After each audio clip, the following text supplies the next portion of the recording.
Biết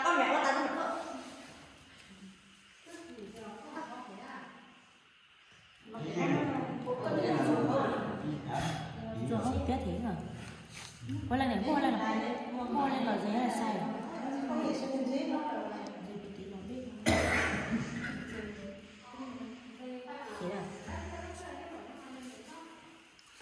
Cứ chế xây tường đây là tóc rồi. Ủa ta trồng một lát mà thôi à. Tôi tính sao? Tôi tính này.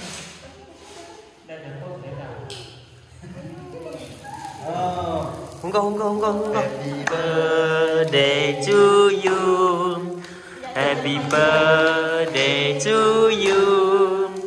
Happy birthday, happy birthday, happy birthday to you.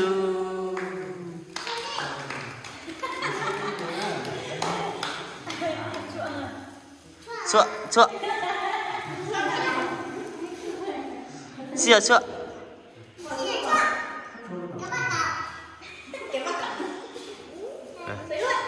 Một tay. Khách tên rút tiền. Tháo cả tạt đó. Mà khéo từ rút tiền.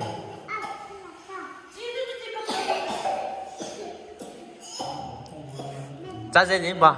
Cha dê là nó cho đâu nó. Nên cho mà nên chuyển. Mà. Chưa cho nó thả vào.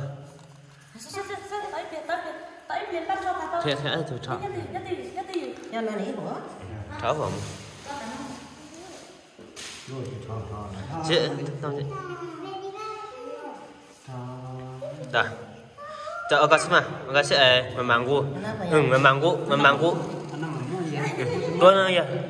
Tuan ah. Tua ganggu ah. Memanggu đến đây ở con lớn đến đây memanggu. Gu bang có lấy bỏ. Gu đến đây.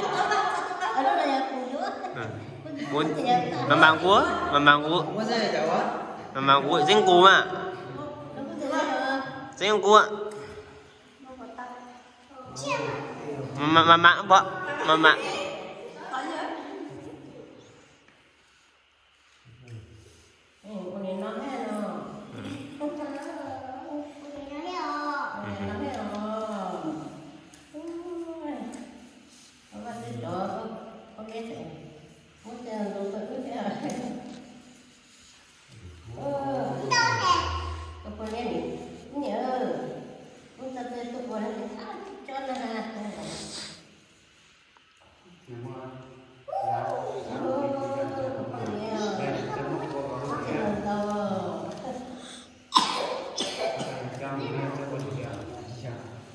Tại sao ư?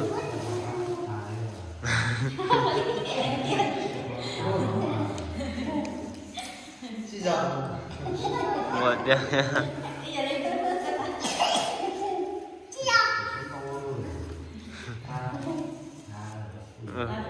Rồi.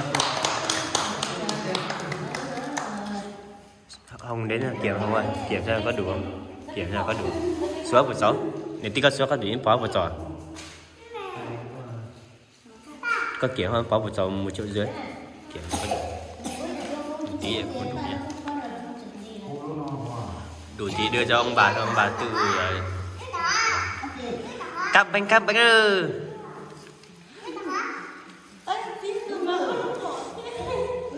Đúng không? Mấy tờ? 25 tờ phải không?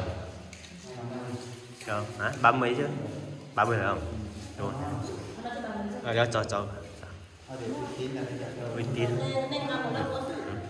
Khu ở trên đó, khu ở bên tỉnh rồi.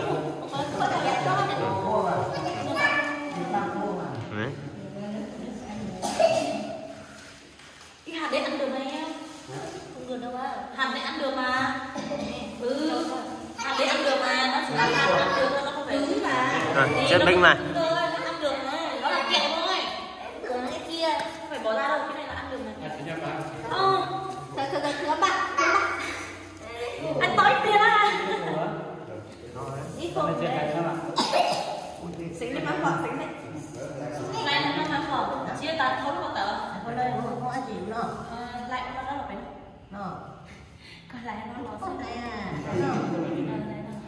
Lại tiếp tục đâu à. Mất điện thì bao lâu? Mất điện à?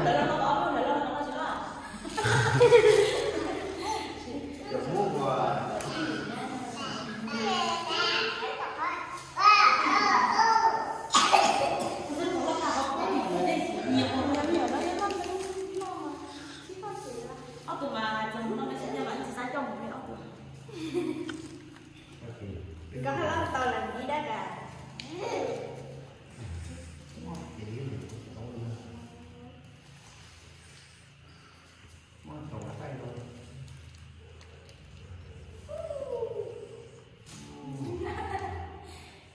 Có một cái gì như mấy chỗ tôi này, nhá này.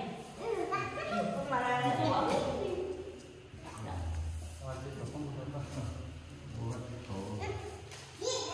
mất điện thì sao?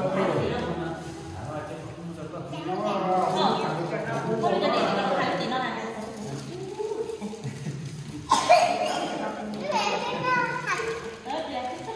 Mua cho điện thì nó thì có lắm cái.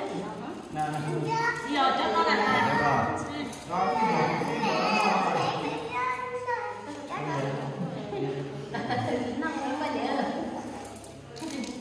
rồi nhưng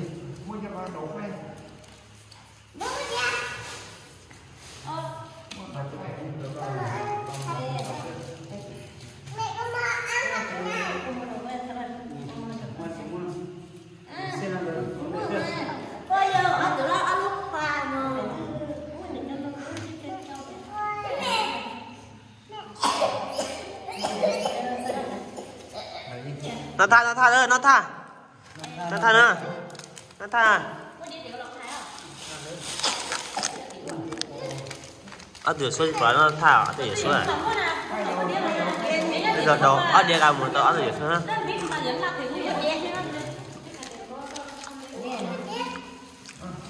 cũng mà đó nè.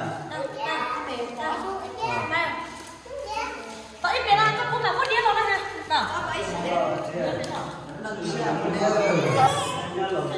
Nó bên nó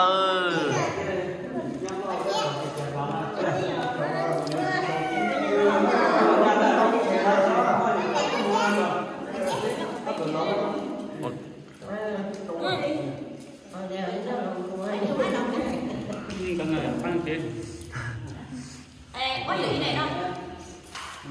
ở giờ thời của nó nè. Nè.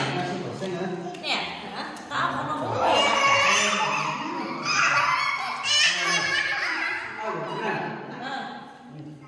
Đâu ốc khó ở từ số mà.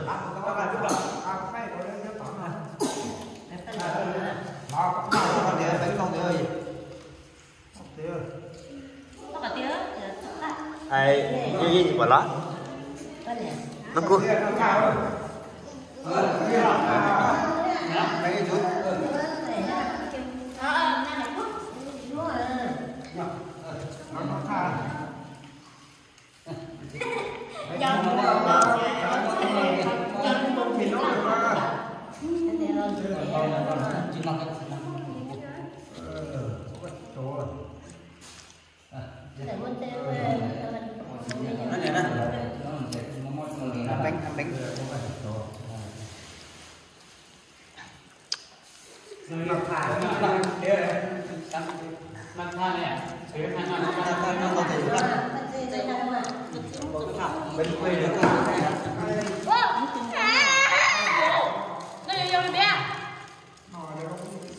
Đơ bị ủa của sẽ đỡ ở một đám mà giờ năm bánh hành thế những cái này sẽ tối con đĩa rồi. Nhìn được thế này. Nhìn được thế này.